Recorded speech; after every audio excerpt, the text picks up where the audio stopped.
Halo penyembah Tuhan maupun penyembah gelas anti pecah, atau apapun yang kalian sembah.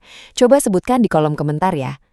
Pernah nggak sih kalian lagi asyik scroll media sosial, terus tiba-tiba lewat potongan video Bang Rocky Gerung yang lagi bahas soal Tuhan atau agama, dan kolom komentarnya langsung meledak. Sosok satu ini memang nggak pernah gagal bikin publik geger, apalagi kalau sudah menyentuh ranah yang dianggap paling sakral di negeri ini. Banyak yang menuduhnya ateis, banyak yang bilang dia liberal, tapi sebenarnya bagaimana sih seorang Rocky Gerung membedah konsep ketuhanan dan agama kalau kita lihat dari kumpulan data dan pernyataan-pernyataan publiknya selama ini? Kita tahu Rocky selalu mendewakan yang namanya akal sehat atau logis, dan seringkali cara berpikirnya ini menabrak dinding-dinding kenyamanan iman banyak orang. Di video kali ini, kita bakal coba membedah secara dingin, objektif, dan tentunya santai tentang bagaimana sebenarnya konstruksi pemikiran Rocky Gerung terkait hal-hal metafisika ini. Sebelum kita masuk lebih dalam, ada sedikit catatan penting nih. Pembahasan kali ini bakal menyentuh isu-isu yang bagi sebagian orang sangat sensitif, terutama soal keyakinan dan eksistensi Tuhan. Tujuannya bukan untuk mendiskreditkan pihak manapun atau mempromosikan pandangan tertentu, melainkan hanya merangkai kembali rekam jejak pemikiran seorang tokoh publik agar kita bisa melihat polanya secara lebih jelas dari sudut pandang rasionalitas murni. Jadi, mari kita buka pikiran, siapkan kopi, dan coba pahami apa yang sebenarnya ada di kepala seorang Rocky Gerung saat dia bicara soal langit dan bumi. Kalau kita perhatikan dari berbagai diskusi di kampus-kampus atau acara televisi, Rocky Gerung seringkali memposisikan agama bukan sebagai sesuatu yang turun dari langit secara dogmatis, melainkan sebagai sebuah fenomena kebudayaan dan produk dari sejarah pemikiran manusia. Bagi Rocky, atau setidaknya dari data pernyataan yang dia keluarkan, agama seringkali ditempatkan dalam kategori fiksi. Nah, kata fiksi inilah yang sering bikin orang salah paham dan marah-marah. Padahal, dalam kacamata filsafat yang sering dia gunakan, fiksi itu bukan berarti bohong atau sampah. Fiksi adalah energi yang bisa mengaktifkan imajinasi manusia untuk mencapai sesuatu yang lebih besar dari dirinya sendiri. Dia sering mencontohkan bahwa kitab suci memiliki struktur narasi yang mirip dengan karya sastra besar, di mana ada tokoh, ada konflik, dan ada resolusi moral. Dari sini kita bisa melihat bahwa dia menilai agama dari fungsinya sebagai alat bantu manusia untuk memahami moralitas, bukan selalu tentang kebenaran faktual empiris yang bisa dibuktikan di laboratorium. Menariknya, Rocky hampir selalu menghindari pertanyaan langsung tentang apakah dia percaya Tuhan atau tidak secara personal. Dia lebih suka bermain di wilayah epistemologi, yaitu ilmu tentang bagaimana kita tahu apa yang kita tahu.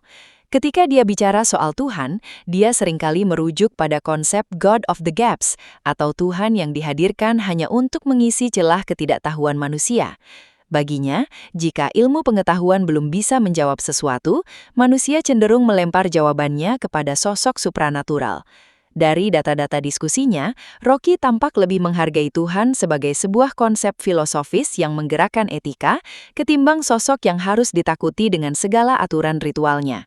Dia melihat Tuhan sebagai ide yang sempurna, dan dalam dunia filsafat, ide itu bersifat abadi, tapi bukan berarti harus diwujudkan dalam bentuk penyembahan yang kaku. Terkait isu keateisannya yang sering dituduhkan orang, Rocky sebenarnya punya jawaban yang cukup unik kalau kita bedah. Dia sering menyebut bahwa ateisme di Indonesia itu sering salah dimengerti sebagai sebuah kejahatan atau kekosongan moral. Padahal menurutnya, seorang ateis pun bisa memiliki moralitas yang sangat tinggi karena mereka berbuat baik bukan karena takut neraka atau mengharap surga, melainkan karena murni tuntutan akal sehat dan empati sesama manusia. Jika kita kumpulkan pernyataan-pernyataannya, Rocky seolah ingin mengatakan bahwa status percaya atau tidak percaya itu nggak lebih penting daripada kemampuan seseorang untuk berpikir kritis.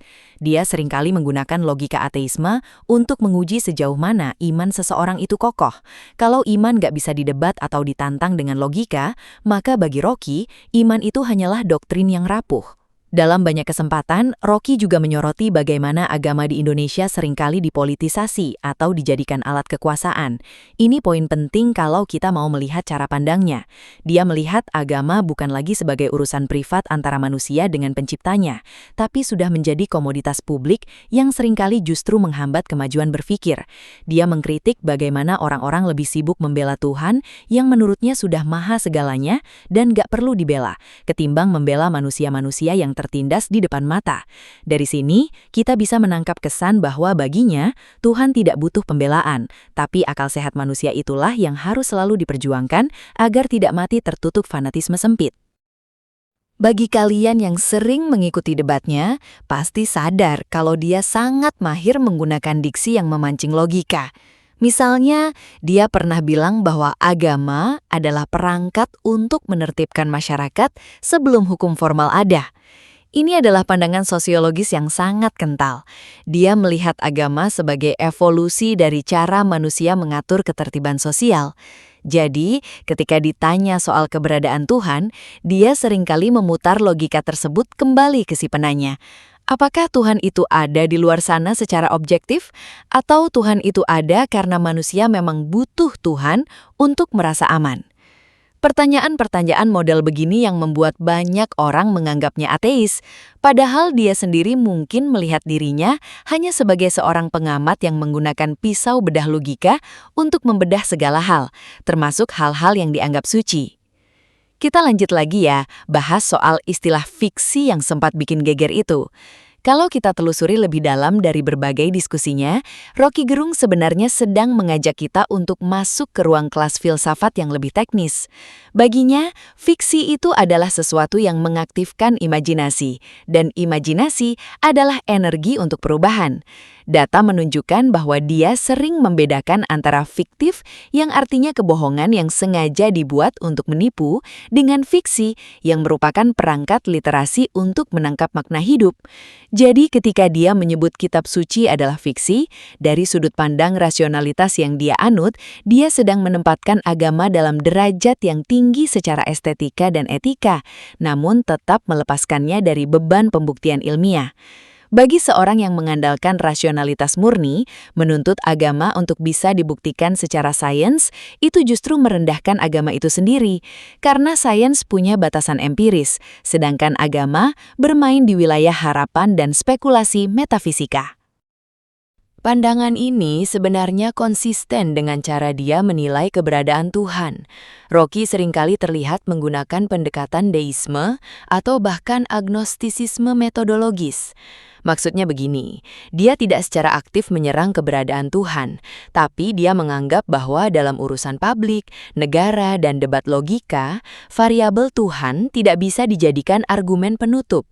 Dari berbagai catatan pernyataannya, dia seolah ingin menegaskan bahwa kalau kita sedang berdebat soal kebijakan publik atau hukum, membawa-bawa kehendak Tuhan itu seperti menghentikan permainan di tengah jalan, karena nggak ada yang bisa memverifikasi klaim tersebut. Ini yang sering membuat orang menganggap dia tidak percaya Tuhan, padahal yang dia lakukan adalah menjaga agar wilayah iman yang privat tidak bertabrakan dengan wilayah akal yang publik. Dia melihat Tuhan sebagai entitas yang diam dalam diskursus rasional, dan manusialah yang harus bertanggung jawab penuh atas segala keputusan logikanya. Kalau kita bedah lagi soal tuduhan ateisme, Rocky punya cara yang cukup cerdas untuk memutarbalikkan logika tersebut. Dia pernah melontarkan pemikiran bahwa ateisme itu sebenarnya adalah puncak dari kejujuran intelektual jika seseorang memang tidak menemukan bukti-bukti rasional tentang Tuhan. Dalam pandangannya, lebih terhormat menjadi seorang ateis yang bermoral karena pilihan sadar daripada menjadi orang beragama yang taat tapi hanya karena ikut-ikutan atau takut dikucilkan secara sosial. Kumpulan data dari debat-debatnya menunjukkan bahwa dia sering menguji lawan bicaranya dengan pertanyaan, kalau Tuhan gak menjanjikan surga, apa kamu masih mau berbuat baik? Pertanyaan ini sebenarnya adalah alat bedah untuk melihat apakah moralitas seseorang itu asli atau sekadar transaksi dengan Tuhan. Bagi seorang pemikir bebas, moralitas harusnya berdiri sendiri di atas empati dan akal sehat, bukan karena ada pengawas di atas langit. Rocky juga sering menyentuh sisi sosiologis dari agama. Dia melihat bahwa di masyarakat yang masih transisi, agama seringkali jadi pelarian dari kegagalan negara memberikan keadilan. Ketika hukum tumpul, orang lari ke Tuhan. Ketika ekonomi berantakan, orang minta mukjizat. Data-data dari kritik politiknya seringkali menyelipkan pesan bahwa ketergantungan yang terlalu tinggi pada aspek supranatural bisa membuat sebuah bangsa jadi malas berpikir kritis dan kurang berupaya secara saintifik. Dia memandang Tuhan seringkali dijadikan bemper oleh penguasa untuk melegitimasi ketidakadilan atau sebaliknya oleh rakyat untuk menerima nasib begitu saja. Inilah yang dia lawan dengan akal sehat. Dia ingin memisahkan antara wilayah kekaguman pada misteri alam semesta dengan wilayah praktis mengurus negara yang harusnya 100% menggunakan rasionalitas. Ada satu hal menarik lagi kalau kita perhatikan cara dia membahas kitab suci. Dia tidak melihatnya sebagai kumpulan aturan yang kaku, melainkan sebagai sebuah teks yang harus terus-menerus diinterpretasi ulang. Baginya, kebenaran dalam agama itu sifatnya subjektif dan personal. Begitu kebenaran itu dipaksakan menjadi kebenaran umum atau hukum negara, maka disitulah masalah dimulai. Rocky seolah-olah memegang prinsip bahwa Tuhanmu adalah urusanmu, tapi logika kita adalah urusan bersama. Itulah sebabnya dia jarang sekali mau menjawab pertanyaan, apa agamamu? Karena baginya, identitas agama adalah hal yang paling tidak relevan dalam sebuah debat intelektual. Menilai seseorang dari agamanya bagi Rocky adalah sebuah kemalasan berpikir, karena yang harusnya dinilai adalah kualitas argumennya. Koleksi pernyataan Rocky juga sering menunjukkan bahwa dia sangat menghargai sejarah pemikiran manusia, mulai dari zaman Yunani kuno sampai era pencerahan di Eropa. Dia sering mengutip filsuf-filsuf yang punya sejarah ketegangan dengan institusi agama, seperti Spinoza atau Kant. Dari situ kita bisa melihat pola bahwa Rocky memandang agama sebagai fase dalam sejarah manusia yang seharusnya sudah mulai bergeser ke arah yang lebih dewasa secara intelektual. Dia tidak meminta agama dihapus, tapi dia ingin agama diletakkan di tempat yang semestinya, yaitu di dalam hati masing-masing orang sebagai sumber inspirasi moral, bukan di dalam undang-undang sebagai alat pemaksa. Baginya, Tuhan tidak butuh undang-undang untuk membuktikan kekuasaannya. Justru manusialah yang seringkali sok tahu dan merasa perlu mengatur orang lain atas nama Tuhan. Cara dia menilai Tuhan juga bisa dibilang sangat impersonal.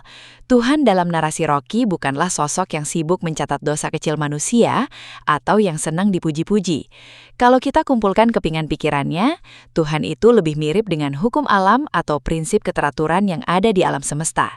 Pendekatan ini sangat mirip dengan pandangan para ilmuwan atau filsuf sekuler yang melihat keajaiban alam semesta bukan sebagai bukti adanya pencipta yang personal, tapi sebagai bukti dari kompleksitas materi dan energi. Jadi ketika orang bertanya apakah dia percaya Tuhan, dia mungkin akan balik bertanya, Tuhan yang mana yang kamu maksud? Tuhan yang ada dalam teks sejarah atau Tuhan yang merupakan abstraksi dari segala ketidaktahuan kita? Seringkali kita melihat Bang Rocky ini kalau lagi berdebat, dia seperti punya tameng yang gak bisa ditembus oleh argumen-argumen keagamaan. Hal ini sebenarnya berakar dari prinsipnya yang sangat menjunjung tinggi sekularisme dalam berpikir. Kalau kita bedah dari kumpulan pernyataannya di berbagai forum, Rocky seringkali menekankan bahwa ruang publik itu harus kosong dari dalil agama. Ini bukan berarti dia benci agama, tapi menurut datanya, dia memandang bahwa ketika sebuah argumen menggunakan dasar karena Tuhan bilang begitu, maka diskusi tersebut otomatis mati. Tidak ada lagi ruang untuk bantah-membantah, karena siapa yang berani membantah Tuhan? Bagi seorang pemikir bebas seperti dia, hal ini adalah ancaman bagi demokrasi dan perkembangan akal. Dia ingin setiap pernyataan bisa diuji, dibelah, dan dikritik. Karena Tuhan tidak bisa dihadirkan di meja debat untuk memberikan klarifikasi, maka Rocky memilih untuk memarkir konsep ketuhanan itu di luar pintu ruang diskusi. Dalam banyak catatan, Rocky juga sering menyinggung soal bagaimana manusia modern seharusnya sudah melampaui ketakutan-ketakutan primitif yang seringkali dipelihara oleh institusi agama. Dia melihat bahwa seringkali agama digunakan untuk memelihara ketidaktahuan yang terorganisir. Ini adalah poin yang cukup tajam kalau kita perhatikan. Dia menilai bahwa Tuhan seringkali dijadikan alasan untuk berhenti bertanya. Misalnya ketika ada fenomena alam atau masalah sosial yang kompleks, jawaban ini sudah takdir atau kehendak Tuhan bagi Rocky adalah bentuk kemalasan intelektual. Dari sini kita bisa melihat pola bahwa penilaiannya terhadap Tuhan sangat dipengaruhi oleh keinginannya agar manusia mengambil tanggung jawab penuh atas hidupnya sendiri. Dia seolah ingin bilang bahwa kalau kita terus-menerus bersandar pada langit, kita nggak akan pernah benar-benar belajar cara berjalan tegak di atas bumi. Menariknya, meskipun sering dituduh ateis, Rocky seringkali menggunakan istilah-istilah religius untuk menjelaskan konsep-konsep sekuler. Dia pernah bicara tentang kesucian akal sehat atau moralitas yang melampaui teks. Dari kacamata pengamat, ini menunjukkan bahwa dia sebenarnya sedang melakukan dekonstruksi. Dia mengambil nilai-nilai yang biasanya diklaim sebagai milik eksklusif agama, seperti keadilan, kejujuran, dan kemanusiaan, lalu dia tunjukkan bahwa nilai-nilai itu bisa berdiri sendiri tanpa perlu fondasi teologis. Dia ingin membuktikan bahwa seseorang nggak butuh label agama untuk menjadi manusia yang paling etis. Logika ini sangat dekat dengan pemikiran humanisme sekuler, di mana fokus utamanya adalah kesejahteraan dan martabat manusia di dunia saat ini, bukan nanti setelah mati. Lalu bagaimana dia memandang mereka yang sangat taat atau bahkan fanatik? Rocky seringkali melihat fenomena ini sebagai kegagalan dalam berlogika. Baginya, fanatisme muncul ketika seseorang berhenti memandang agamanya sebagai fiksi yang menginspirasi dan mulai menganggapnya sebagai fakta yang mutlak. Data dari berbagai wawancara menunjukkan bahwa Rocky sangat alergi dengan klaim kebenaran tunggal. Dia melihat dunia ini sebagai kumpulan perspektif yang beragam, dan Tuhan seringkali dijadikan alat untuk menyeragamkan keberagaman itu secara paksa. Oleh karena itu, dia seringkali terlihat sangat agresif menyerang dogma, bukan untuk menghina orang berimannya, tapi untuk meruntuhkan tembok-tembok yang menghalangi kebebasan berpikir. Kalau kita perhatikan lebih jauh, cara Rocky memandang keberadaan Tuhan itu mirip dengan cara seorang ilmuwan memandang sebuah hipotesis yang belum teruji. Karena tidak ada data empiris yang bisa membuktikan keberadaan Tuhan secara langsung di depan mata, maka dia memilih untuk tidak menyertakan variabel Tuhan dalam rumus-rumus logikanya. Ini adalah bentuk ateisme metodologis.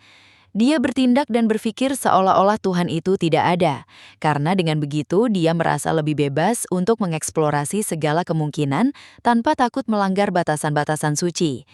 Bagi Rocky, suci itu tidak ada dalam logika. Yang ada hanyalah benar atau salah, konsisten atau tidak konsisten. Rocky juga sering memberikan kritik pada institusi agama yang dia anggap seringkali menjadi penjaga gerbang surga. Dia melihat ada ironi di mana agama yang seharusnya membebaskan manusia justru seringkali digunakan untuk membelenggu pikiran orang dengan rasa bersalah dan ancaman siksaan. Dalam pandangannya, Tuhan yang digambarkan oleh institusi-institusi ini seringkali terlalu kecil dan picik, karena seolah-olah Tuhan butuh dibela dengan kekerasan atau amarah. Dari sini kita bisa melihat bahwa penilaian Rocky terhadap konsep Tuhan sangat dipengaruhi oleh bagaimana konsep itu diwujudkan dalam perilaku sosial para pengikutnya. Jika pengikutnya bertindak tidak logis atas nama Tuhan, maka Rocky akan menyerang logika di balik konsep Tuhan yang mereka anut tersebut. Satu hal yang perlu kita garis bawahi adalah konsistensi Rocky dalam memisahkan antara iman dan pengetahuan.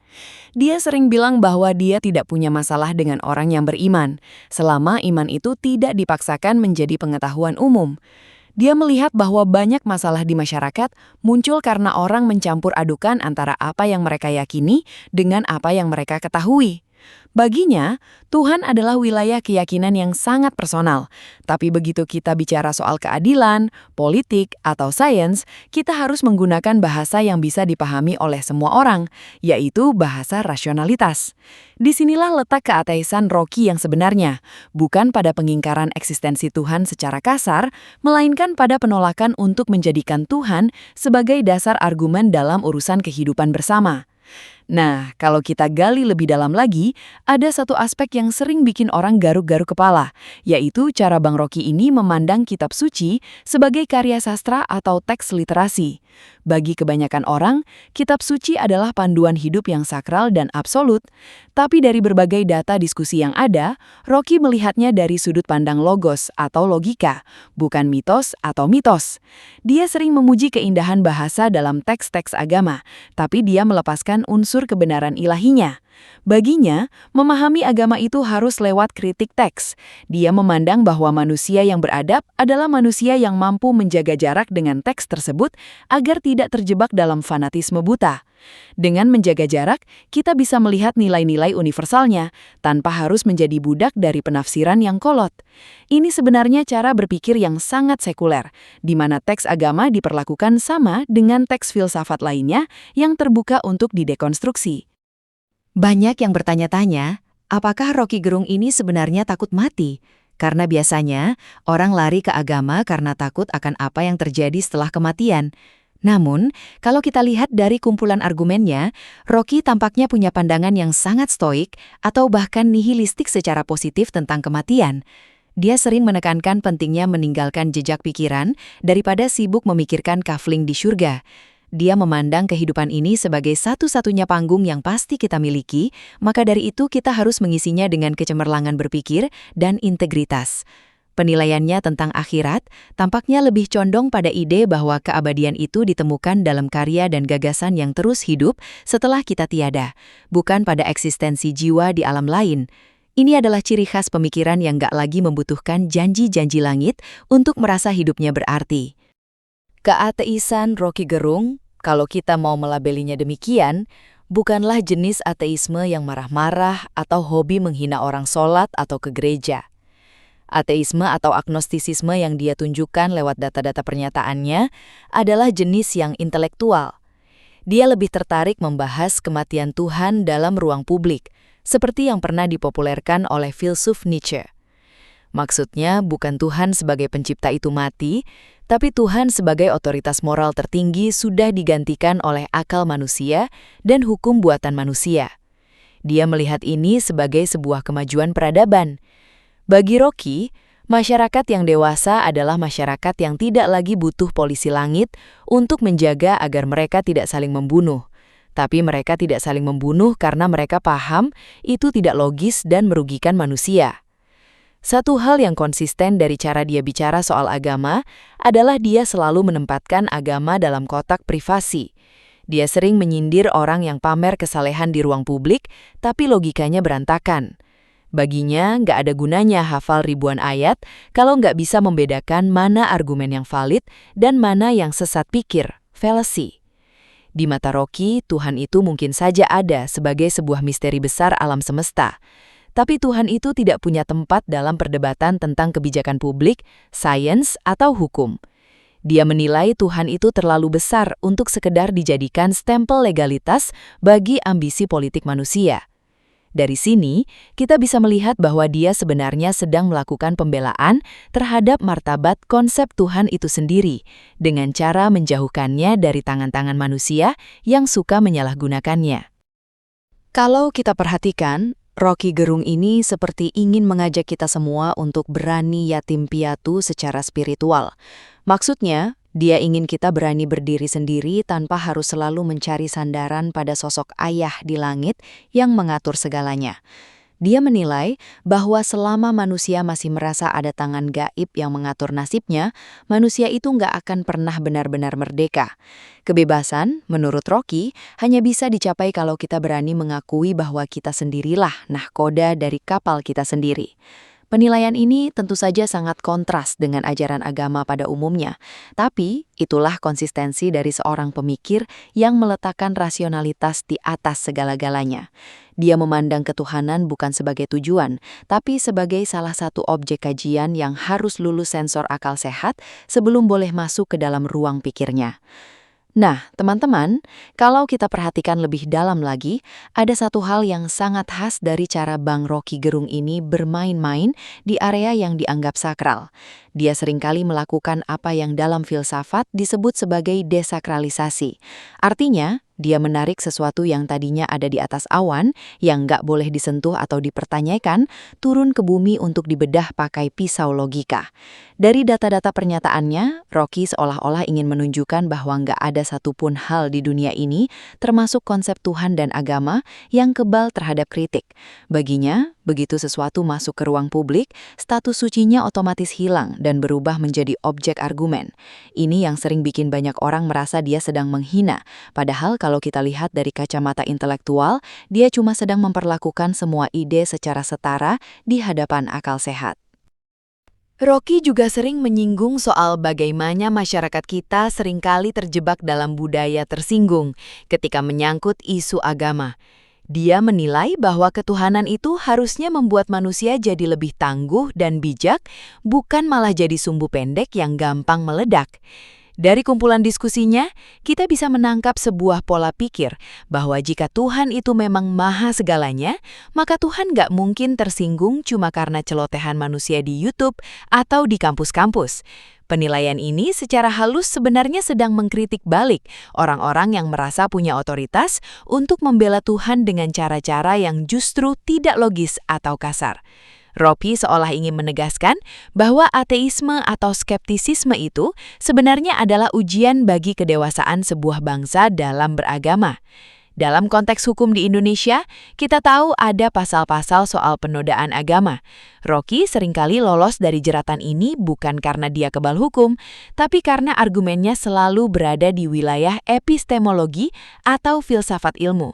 Dia nggak menyerang sosok nabi atau ritual tertentu, tapi dia menyerang cara berpikir di balik klaim-klaim keagamaan tersebut. Data menunjukkan bahwa dia sering menggunakan analogi-analogi yang cerdas untuk membuktikan bahwa iman itu wilayah rasa, sedangkan negara itu wilayah rasio. Baginya, memaksakan dalil agama masuk ke dalam undang-undang itu seperti mencoba memasukkan air ke dalam keranjang. Nggak akan pernah nyambung dan justru bakal merusak tatanan keadilan yang bersifat universal bagi semua warga negara, apapun keyakinannya. Kalau kita bicara soal akar pemikirannya, Rocky Gerung ini tampak sangat dipengaruhi oleh tradisi pencerahan Eropa yang sangat mengagungkan rasionalitas. Dia sering mengacu pada ide bahwa manusia harus berani menggunakan pikirannya sendiri tanpa bimbingan orang lain, terutama institusi keagamaan. Dia memandang bahwa Tuhan yang personal, yang mengatur urusan makan, berpakaian, sampai urusan privat lainnya, adalah konsep yang membatasi potensi manusia untuk berkembang. Penilaiannya terhadap Tuhan lebih condong pada sesuatu yang abstrak atau universal.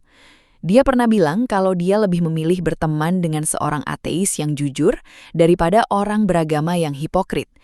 Ini menunjukkan bahwa baginya, integritas moral itu jauh lebih tinggi derajatnya daripada sekedar identitas di KTP. Satu poin lagi yang menarik adalah bagaimana dia memandang mujizat atau hal-hal gaib. Dari berbagai catatannya, Rocky hampir selalu memberikan penjelasan yang bersifat naturalistik atau sosiologis. Dia melihat mujizat bukan sebagai intervensi Tuhan yang melanggar hukum alam, melainkan sebagai cara manusia zaman dulu untuk menjelaskan peristiwa yang belum ada penjelasan ilmiahnya. Dengan kata lain, dia tidak menyisakan ruang bagi hal-hal supranatural dalam kerangka berpikirnya yang logis. Dia lebih percaya pada kekuatan prediksi sains dan kekuatan analisis filsafat daripada menunggu keajaiban dari langit. Keateisan Rocky, dalam tanda kutip, adalah sebuah komitmen total pada realitas yang bisa dipahami dan dipertanggungjawabkan secara intelektual. Rocky juga sering memberikan kritik tajam pada cara kita mendidik generasi muda soal Tuhan. Dia merasa kalau anak-anak cuma diajarkan untuk takut pada neraka, maka mereka nggak akan pernah belajar mencintai kebenaran demi kebenaran itu sendiri. Data dari pernyataan-pernyataannya menunjukkan bahwa dia lebih setuju kalau agama diajarkan sebagai sejarah ide atau sejarah kebudayaan. Dengan begitu, orang bisa melihat bagaimana konsep Tuhan itu berkembang dari zaman ke zaman sesuai dengan kebutuhan psikologis manusia pada masanya. Ini adalah pendekatan yang sangat sekuler dan akademis, yang tentu saja akan terasa sangat berani bagi masyarakat yang masih memegang teguh tradisi dogmatis. Pada akhirnya, kalau kita kumpulkan semua kepingan datanya, Rocky Gerung ini seperti sedang membangun sebuah monumen bagi manusia yang mandiri secara berpikir. Dia menilai bahwa keberadaan Tuhan atau ketaatan pada agama jangan sampai membuat manusia kehilangan kemampuannya untuk bersikap kritis terhadap kekuasaan. Seringkali dia menggunakan logika agama justru untuk menjatuhkan argumen-argumen penguasa yang mencoba berlindung di balik ayat-ayat suci. Dia ingin menunjukkan bahwa akal sehat adalah satu-satunya alat yang kita punya untuk menjaga kewarasan di tengah dunia yang penuh dengan manipulasi.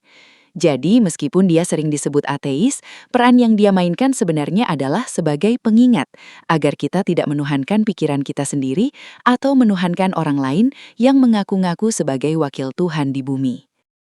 Jadi, kalau kita coba tarik benang merah dari seluruh rangkaian data dan jejak pemikiran yang sudah kita bahas tadi, Rocky Gerung ini sebenarnya sedang memposisikan diri sebagai seorang provokator akal sehat.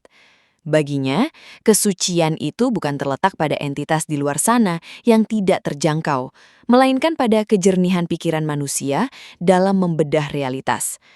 Penilaiannya terhadap Tuhan dan agama secara konsisten menunjukkan bahwa dia lebih menghargai proses bertanya daripada jawaban yang sudah jadi. Dia seolah ingin mengatakan bahwa jika Tuhan itu memang ada dan memberikan kita otak, maka cara terbaik untuk menghormatinya adalah dengan menggunakan otak tersebut secara maksimal, bahkan jika itu berarti harus mempertanyakan keberadaannya sendiri. Inilah jenis ateisme atau skeptisisme yang elegan, yang tidak terjebak pada kebencian, tapi pada tuntutan integritas intelektual yang tinggi. Dalam pandangan Rocky, agama akan selalu punya tempat dalam sejarah manusia selama ia mampu menjadi sumber inspirasi etika dan kebudayaan. Namun begitu agama berubah menjadi alat represi atau penghambat kemajuan berpikir, maka dia akan selalu hadir untuk mempretelinya dengan logika. Dia menilai bahwa masyarakat yang sehat adalah masyarakat yang sudah selesai dengan urusan identitas langitnya dan mulai fokus pada urusan kemanusiaan di bumi. Keateisan Rocky, jika kita tetap ingin memakai label itu, adalah sebuah sikap yang menolak untuk tunduk pada dogma manapun. Dia lebih memilih untuk hidup dalam ketidakpastian yang jujur daripada dalam kepastian yang dipaksakan. Ini adalah sebuah ajakan bagi kita semua untuk tidak sekadar menjadi pengikut, tapi menjadi pemikir yang mandiri. Kita bisa melihat bahwa konsistensi Rocky dalam memisahkan ruang publik dan privat adalah kunci untuk memahami seluruh pola pikirnya. Dia tidak peduli apa yang kamu sembah di dalam kamarmu, tapi dia sangat peduli dengan apa yang kamu katakan di ruang sidang atau di meja diskusi. Baginya, Tuhan tidak boleh menjadi argumen pamungkas yang menutup pintu dialog. Penilaiannya ini sebenarnya adalah bentuk perlindungan terhadap demokrasi itu sendiri, di mana setiap suara harus didengar berdasarkan kekuatan argumennya, bukan berdasarkan klaim mandat ilahi yang tidak bisa diverifikasi. Rocky telah berhasil memaksa kita untuk melihat kembali apa yang selama ini kita anggap sakral, dan bertanya, apakah ini benar-benar dari Tuhan atau hanya keinginan manusia yang dipakaikan jubah agama? Terlepas dari apakah kalian setuju atau tidak dengan pandangan-pandangannya yang sering kali tajam dan memancing emosi, kita tidak bisa memungkiri bahwa keberadaan pemikir seperti Rocky Gerung sangat penting untuk menjaga ekosistem intelektual kita agar tetap hidup. Dia memberikan data yang cukup bagi kita untuk merefleksikan kembali sejauh mana iman kita bisa bertahan menghadapi badai logika. Jika iman seseorang langsung runtuh hanya karena mendengar diskusi filsafat, maka mungkin yang bermasalah bukan filsafatnya, melainkan fondasi imannya yang memang kurang kokoh. Rocky hanyalah sebuah cermin, dan seringkali orang marah bukan pada cerminnya, tapi pada apa yang mereka lihat di dalam cermin tersebut. Sekarang, kembali lagi kepada kita semua. Apakah kita berani untuk terus bertanya dan menguji setiap keyakinan kita dengan pisau akal sehat, atau kita lebih nyaman berlindung di balik tembok dogma yang sudah mapan? Dunia terus berubah, dan tantangan di masa depan akan semakin kompleks. Ketergantungan yang berlebihan pada hal-hal metafisika tanpa diimbangi dengan kemandirian berpikir akan membuat kita tertinggal.